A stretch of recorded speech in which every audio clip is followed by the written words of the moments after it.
Hello there, YouTube. Today we are going to be taking a look at one of these Swap Meet laptops that I got yesterday. And now which one will it be? Well, it'll be this one. This is a Dell laptop. It is an Inspiron 5000. Which one though? There's several, and I got two of them at the Swap Meet yesterday. That is a very good question that you didn't ask. This is a Dell Inspiron 5585. It is an AMD laptop with a Ryzen 5 and Radeon Vega integrated graphics. This one doesn't have a number pad, which may be a turn off for some people, but for others that may actually be a good thing with a 15-inch laptop. But yeah, this laptop I got for $50 at the VCF East Swap Meet. In fact, I still have the specs page over here. Yes, this is an Inspiron 5585 with a Ryzen 5 3500U with 4 cores, 8 threads. Gets a score of about 6800 in pass mark, 16 gigs of RAM, 256 gig NVMe, and a 15-inch 1080p screen with rich color, apparently. We'll take a look at that.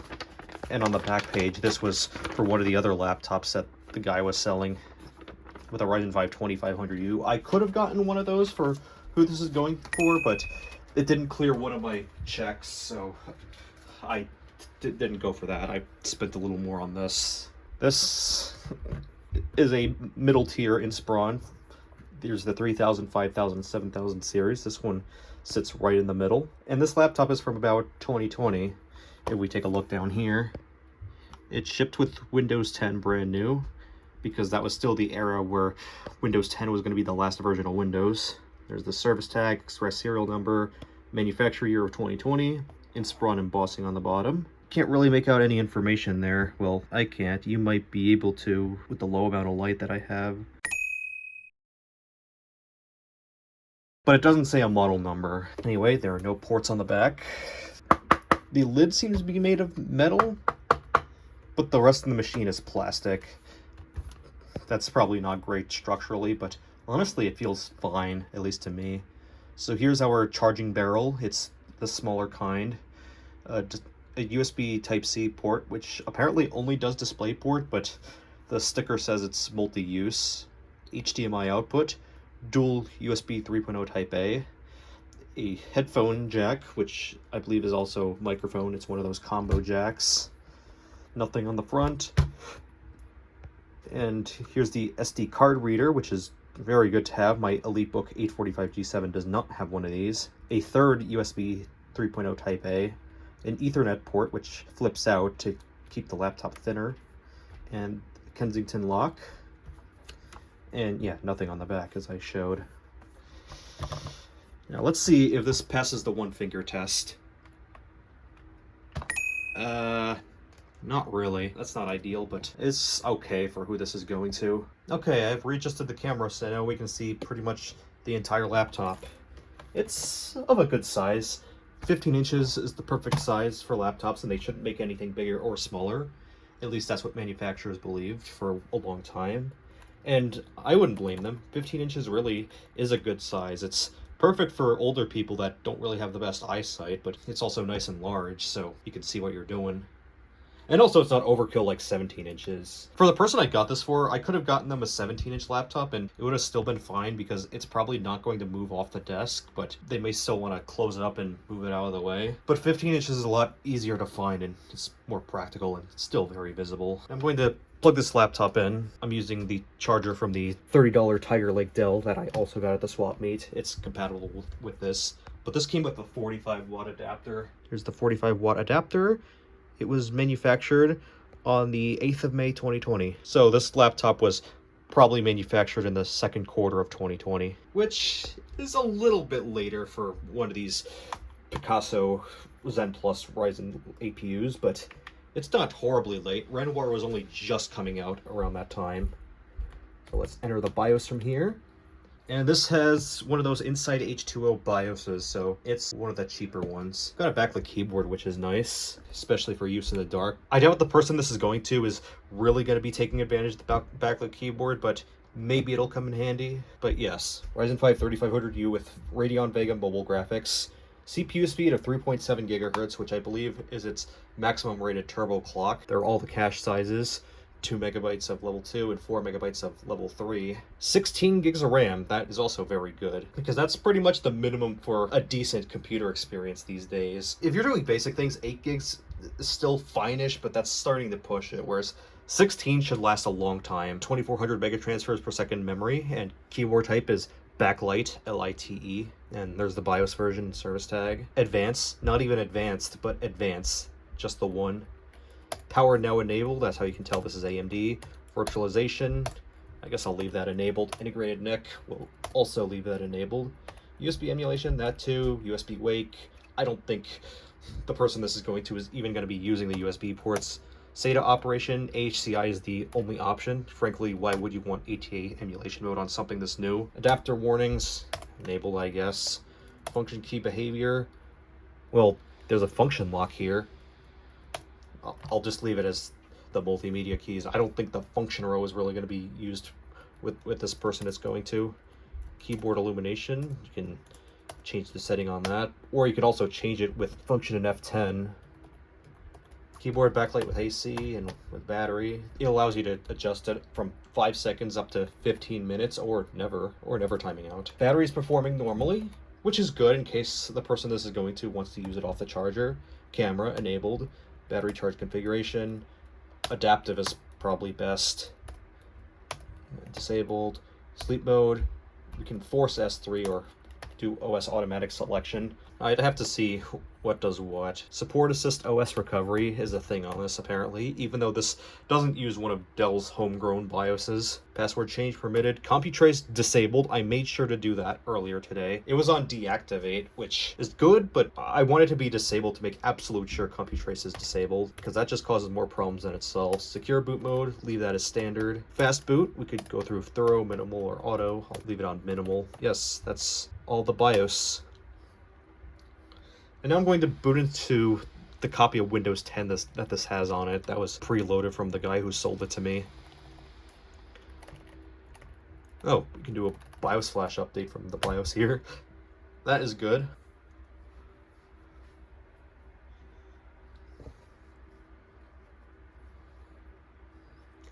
Okay, yeah, this screen is nice and vibrant. The guy was not wrong when he said it has rich colors. But that could also be in comparison to the 3 series Inspirons he was selling with TN panels.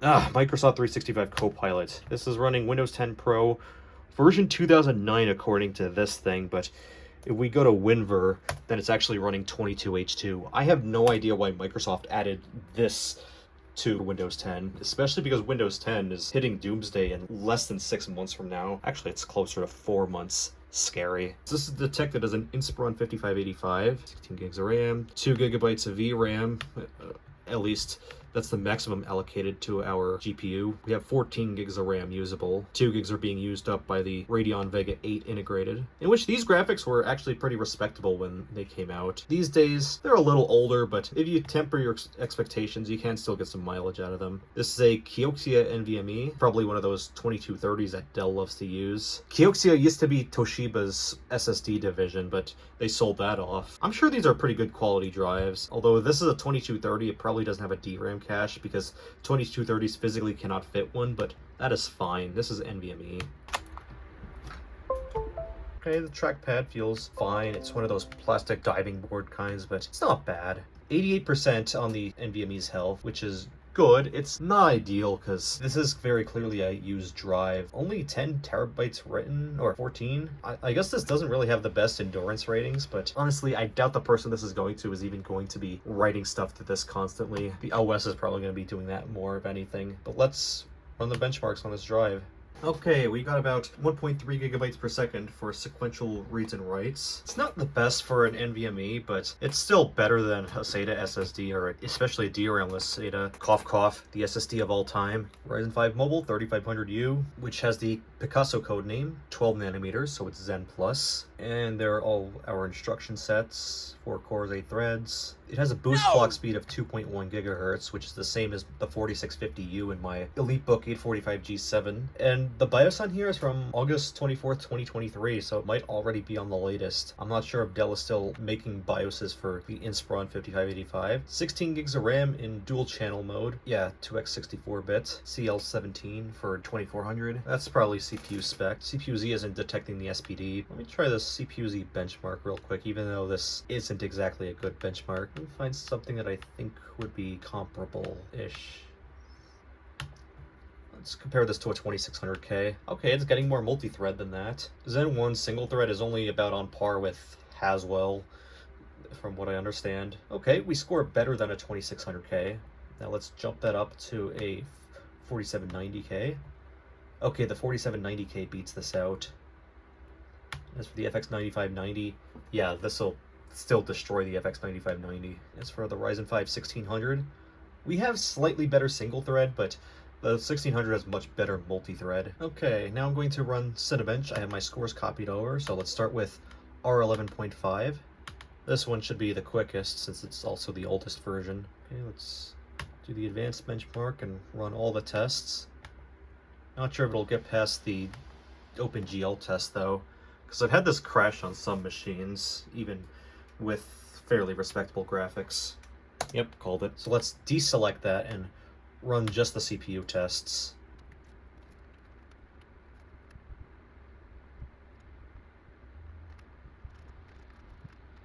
Okay, we're just slightly below an i7-3820 in multi-core. We might beat it in single core though. Maybe. I'm gonna feel the bottom of this laptop. Okay, it's not too hot on the bottom. I wonder how good of a job that cooling system is doing though. Okay, so we actually beat out the i7-3820 in single core, but lost to it in multi-core by a little bit. I would like to save those benchmark scores and add those to my collection.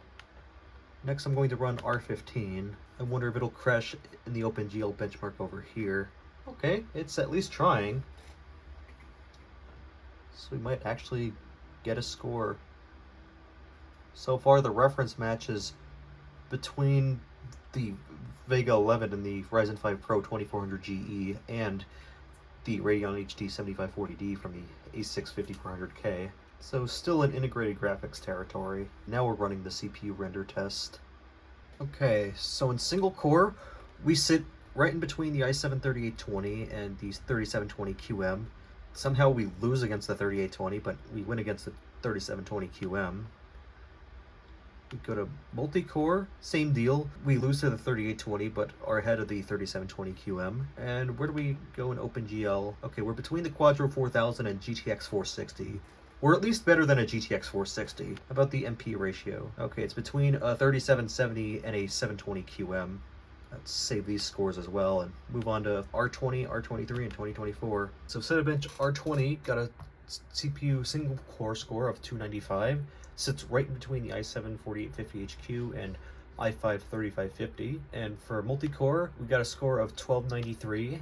And I go all the way through my collection here. It sits in between the i7-2600 and 3820. Yeah, oddly enough, my 3820 sample lost to my i7-2600 sample. But the 3500U sits right in between, so that's fairly solid for a laptop of this caliber. And the MP ratio sits in between the i7-6700HQ and the Xeon E3 1545M V5 out of my Dell Precision 7520. R23 scores, we got 3446 in multi-core and 943 in single. For the single core, we sit right below the Ryzen Threadripper 1950X and a good bit above the i3 4170. Talk about having Haswell IPC. Yeah, this is better, at least from these samples. As for multi-core, we got 3446, so we sit right in between the i7 1165G7. I believe that's at 15 watts. Yes, it is. So that's the minimum preset, or the minimum pre-made sample for R23. But we also set noticeably good amount over the i7-2600 and the i3-4170, though we don't quite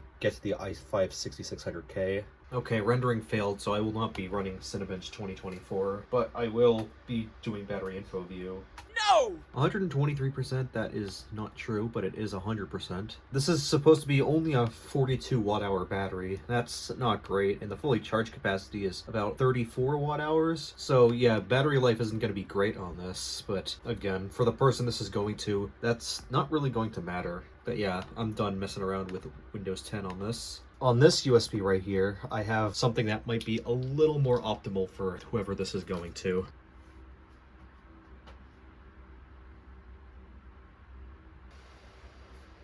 There we go.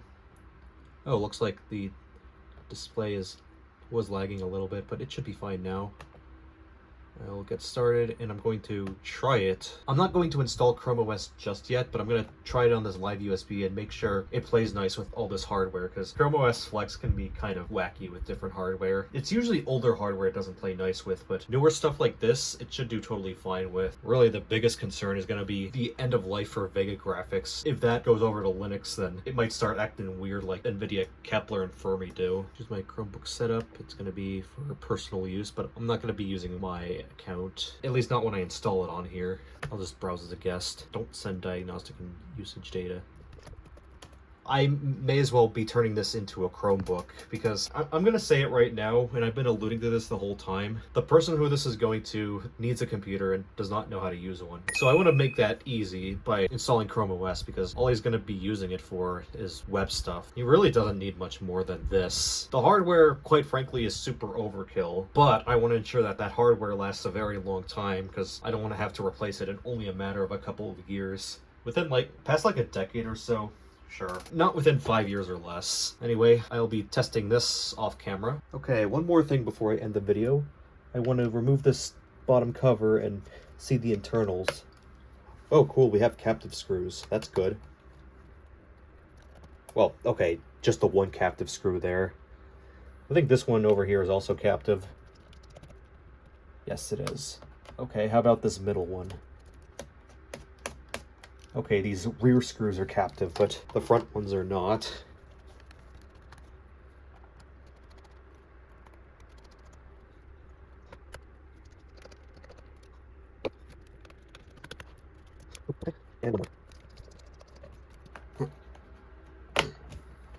Come on. Probably never going to be coming into this thing ever again, so hopefully I don't break it this time. Okay, there we go. Oh, sheesh. Look at the little cooling system this thing has. There's so much more space for cooling in this laptop. It's probably doing fine for the Ryzen 5 3500U. I mean, more would be better, but it's probably fine. Okay, good to see that this USB port is on its own daughter board, along with the SD card reader and the Ethernet.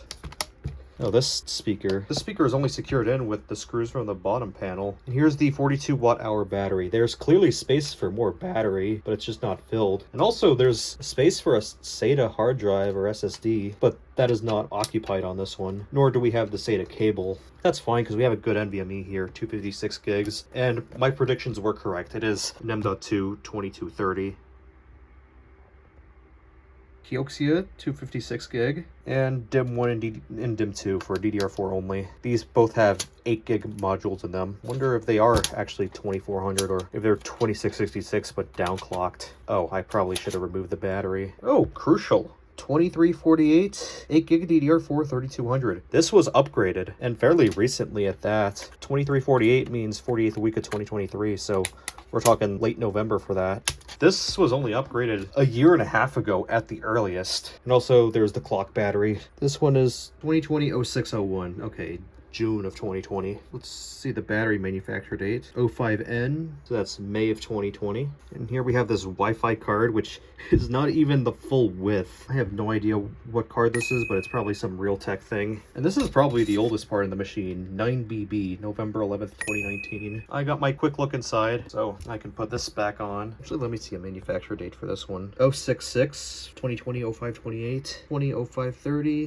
200606. Okay, so this laptop was manufactured around June of 2020 roughly. Make those out if you can see them. So yeah, that wraps up my video about the Dell Inspiron 155585. I hope you enjoyed taking a look at this with me, and I will see you all in the next video. Peace out.